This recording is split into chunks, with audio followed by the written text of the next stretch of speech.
ମୁଁ ଆଜ୍ଞା ସେ କଣ୍ଟ୍ରୋଭର୍ସିରେ ଜାଣିନି, ମୁଁ ତ ଦେଖିନି ସେ କ'ଣ କହିଛନ୍ତି। ଆଉ ପିୟୁଷ ତ ଆପଣମାନଙ୍କ ହିସାବରେ ମୁଁ ଏବେ ବି ଶୁଣିଛି ସେ ପିୟୁଷ ଏ ବର୍ଷ ରହିବନି କୋଉଠି। ସେଟା ସମୟ କହିବ, ସେଟା ସମୟ କହିବ।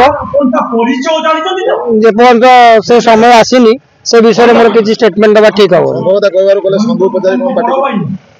ସେଟା ତାଙ୍କ ପର୍ସନାଲ ମତ, ଏଇଟା ବି ସତ କଥା। ଆଜିକା ଡେଟ୍ରେ ସେ ବି ଯାହା କହୁଛନ୍ତି ତାଙ୍କ ଷ୍ଟେଟମେଣ୍ଟ, ତାଙ୍କ ନିଜ ପଇସା, ତାଙ୍କ ନିଜ ପ୍ରପର୍ଟି, ତାଙ୍କର ଷ୍ଟେଟମେଣ୍ଟ ସେଟା।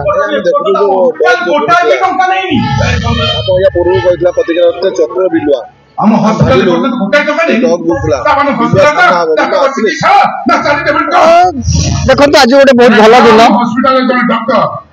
से आज खास कर यही दिन में मो गोटे बहुत स्मरणीय दिन। मुझे कौन कंट्रोवर्सी पशा कहूँ स्टेटमेंट मुझे चाहूँ।